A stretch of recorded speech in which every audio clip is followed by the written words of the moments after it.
മഹാലക്ഷ്മി സീരിയലിന്റെ ഇന്നത്തെ എപ്പിസോഡ് റിവ്യൂയിലേക്ക് എല്ലാവർക്കും സ്വാഗതം. അങ്ങനെ കണ്ണനും മഹിയും ഭക്ഷണമൊക്കെ കഴിച്ച് കാറിൽ കയറുന്ന സമയത്താണ് ഉണ്ണിയും കരുണയും വരുന്നത്. അവരാണെങ്കിൽ കഷ്ടിച്ച് അവരുടെ കൺമുന്നിൽ നിന്നും രക്ഷപ്പെടുന്നു. എന്തായാലും ഉണ്ണിയാണെങ്കിൽ ഇക്കാര്യം കണ്ണനോട് പറയാൻ തന്നെ തീരുമാനിക്കുകയാണ്. കണ്ണൻ വേഗം തന്നെ മഹിയെ ലേഖയുടെ അടുത്ത് കൊണ്ടാക്കിയിട്ട് കമ്പനിയിലേക്ക് പോകുന്നുണ്ട്. പിന്നീട് ഉണ്ണിയും കരുണയും പറയുന്നത് ഒന്നും അറിയാത്തതുപോലെ കേൾക്കുകയാണ്. അങ്ങനെ മഹാലക്ഷ്മി എത്തുന്നതിന് മുമ്പായി തന്നെ കരുണയാവട്ടെ കമ്പനിയിലെ അവളുടെ ക്യാബിനിൽ കയറി കസാരയിൽ കടന്ന് കറങ്ങുകയാണ്. തന്റെ കസാരയാണെന്നുള്ള രീതിക്കാണ് കരുണ അത് ചെയ്യുന്നത്. മഹിക്ക് അത് കാണുമ്പോൾ അങ്ങോട്ട് സഹിക്കുന്നില്ല, ആട്ടി ഇറക്കുന്നുണ്ട്. പിന്നീട് മഹാലക്ഷ്മിയും കണ്ണനും ഉണ്ണിയെയും കരുണയെയും ബോധിപ്പിക്കാൻ വേണ്ടിയിട്ട് ചെറുതായിട്ട് ഒരു നാടകം കളിക്കുകയാണ്. അതായത് വഴക്ക് കൂടുന്നത് പോലെ. അങ്ങനെ കാർത്തികേയൻ എന്ന ഗുണ്ടയ്ക്ക് കൈക്ക് സ്വാധീനം കിട്ടുന്നുണ്ട്. ഈ സമയം കൂടെ നിൽക്കുന്നയാൾ കണ്ണൻ നടക്കുന്നുണ്ടോ എന്നറിയാനായിട്ട് ഒരു പേപ്പറും പേനയും എടുത്തു കൊടുക്കുമ്പോൾ നടക്കുന്നുണ്ട്, നന്നായി തന്നെ നടക്കുന്നുണ്ടെന്ന് അയാൾ അതിൽ എഴുതുന്നു. വേഗം തന്നെ ഇക്കാര്യം മേഘനാഥനെ അറിയിക്കുമ്പോൾ അതവന് തലയ്ക്കടിയേറ്റതിൽ പറ്റിയ അബദ്ധമായിരിക്കും. ഉറപ്പായിട്ടും കണ്ണൻ നടക്കാൻ ചാൻസ് ഇല്ല. ഈ കാർത്തികേയന് വട്ടാണെന്ന് ഇങ്ങനെ മേഘനാഥൻ പറയുകയാണ്. എന്തായാലും നേരിയ സംശയം മേഘനാഥനിൽ വന്ന് കൂടുന്നുണ്ട്. അങ്ങനെ കരുണയ്ക്കാണെങ്കിൽ മഹാലക്ഷ്മി ആട്ടിയിറക്കിയതും അവൾ അപമാനിച്ചതും തന്നെ ഒന്നും തന്നെ സഹിക്കാനായിട്ട് കഴിയുന്നില്ല. വീണ്ടും കണ്ണനെ ചൊടിപ്പിക്കാനായിട്ട് കരുണ പറയുന്നുണ്ട്. അവരെ എത്രയും പെട്ടെന്ന് കേസ് കൊടുത്ത് ഇവിടെ നിന്നും പുറത്താക്കിക്കോടെ, സ്വത്തുക്കളൊക്കെ തന്നെ കൈക്കലാക്കിക്കോടെ എന്ന് ചോദിക്കുമ്പോൾ കണ്ണൻ പറയുകയാണ്, ഞാൻ പരിചയപ്പെട്ട തന്റെ ചേച്ചി, അതായത് ഞാൻ വിവാഹം കഴിച്ച അന്ന് മുതലുള്ള അയാളല്ല ഇപ്പൊ എന്റെ കൺമുന്നിലുള്ളത്. ആളാകെ മാറിപ്പോയി, കുറച്ച് ബോൾഡായി. അതിനൊക്കെ കാരണം കണ്ണേട്ടൻ തന്നെയാണ്. വേണ്ടാത്ത സ്വാതന്ത്ര്യമൊക്കെ തന്നെ കൊടുത്ത് അവരെ ഇത്തരത്തിലാക്കിയത് കണ്ണേട്ടനാണെന്ന് ഇങ്ങനെ കരുണയും ഉണ്ണിയും പറയുമ്പോൾ സമ്മതിച്ചു, ഞാൻ തന്നെയാണ് എല്ലാത്തിനും കാരണം. പക്ഷേ ഞാൻ എൻ്റെ ഭാര്യയാണെന്ന് കരുതിയിട്ടാണ് അങ്ങനെയൊക്കെ ചെയ്തത്. ഞങ്ങൾ എല്ലാവരും പറഞ്ഞതാ അവരെ അടുക്കളയിൽ ഇട്ട് തളച്ചാൽ മതിയെന്ന്. കരുണയ്ക്ക് ഇഷ്ടപ്പെട്ട ഫുഡ് ഉണ്ടാക്കി കൊടുത്ത് അവരെ അവിടെ ഇരുത്താനല്ലേ ഇവളുടെ അച്ഛനും മുത്തശ്ശിയടക്കം പറഞ്ഞത്. എന്നിട്ട് കണ്ണേട്ടൻ ചെയ്തതോ ശരി. ഇനി എന്നെ ആരും കുറ്റപ്പെടുത്തിയിട്ട് കാര്യമില്ല. നിയമപരമായി തന്നെ എന്റെ സ്വത്തുക്കൾ തിരിച്ചു വാങ്ങാനുള്ള പോരാട്ടത്തിൽ തന്നെയായിരിക്കും ഞാൻ. അതിന് നിങ്ങളെല്ലാവരും എന്നോടൊപ്പം ഉണ്ടല്ലോ. കണ്ണേട്ടന് എന്താവശ്യം പറഞ്ഞാലും ഏട്ടന്റെ ഒപ്പം ഞങ്ങൾ ഉണ്ടാവും, അത് ഉറപ്പാണ്. അവരങ്ങനെ ആരുടെയോ കുഞ്ഞിന് വേണ്ടിയിട്ടും ആർക്കോ വേണ്ടിയിട്ടും നമ്മുടെ കമ്പനിയിലെ സ്വത്തുക്കൾ അനുഭവിക്കണ്ട എന്നൊക്കെ പറയുകയാണ്. പിന്നെ അവളുടെ അഹങ്കാരം, ഇന്ന് എന്റെ മുന്നിൽ കാണിച്ച അഹങ്കാരം എത്രയും പെട്ടെന്ന് വെട്ടി കുറയ്ക്കണം.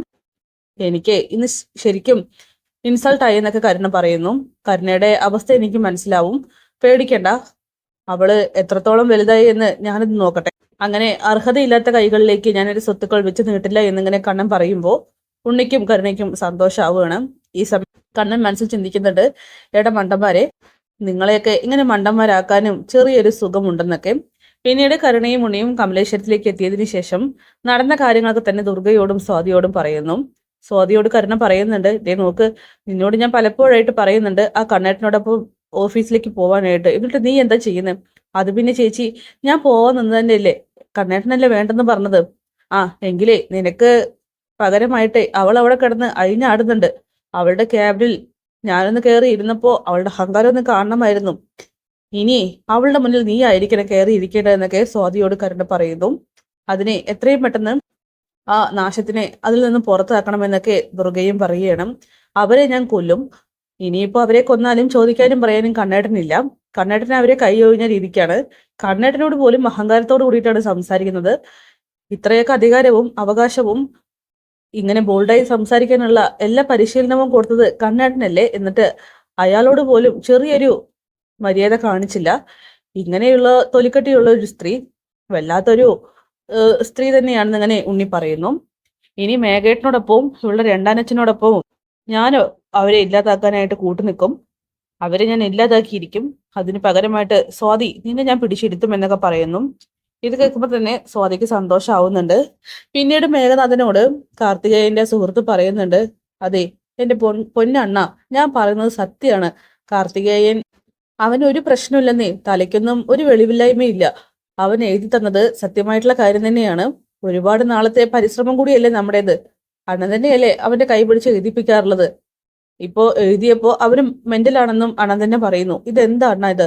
അവൻ എത്രയും പെട്ടെന്ന് ഇങ്ങോട്ട് കൊണ്ടുവരണം തോമസ് വൈദ്യന്റെ അടുത്തിലേക്ക്. എന്നിട്ട് നമുക്ക് അവനെ ചികിത്സിച്ച് സുഖപ്പെടുത്തിയതിനു ശേഷം ചോദിച്ചോടെ. എന്നാലും കണ്ണൻ നടക്കുന്നു എന്ന് പറയുമ്പോൾ അതെനിക്ക് വിശ്വസിക്കാനായിട്ട് കഴിയുന്നില്ല. ഈ തോമസ് വൈദ്യൻ തന്നെയല്ലേ പറഞ്ഞത് അവനൊരിക്കലും നടക്കില്ല എന്നും. ഇത്രയും പ്രഗത്ഭനായിട്ടുള്ള ഒരു വൈദ്യൻ പറയുമ്പോൾ ഒരു ഗുണ്ടയുടെ വാക്കുകൾ എങ്ങനെ വിശ്വസിക്കാം? ചിലപ്പോ ഇവരെല്ലാവരും ചേർന്ന് നുണ പറയുകയാണെങ്കിലോ എന്നിങ്ങനെ ആ ഗുണ്ട പറയുന്നുണ്ട്. എന്തായാലും മേഘനാഥനിൽ ചെറിയൊരു ഡൗട്ട് വരികയാണ്. അവരാണെങ്കിൽ കാർത്തികേയനെ ഇവിടെ നമ്മുടെ തോമസ് വൈദ്യന്റെ ആശ്രമത്തിലേക്ക് കൊണ്ടുവന്ന് ചികിത്സിപ്പിക്കാൻ തന്നെ തീരുമാനിക്കുന്നുണ്ട്.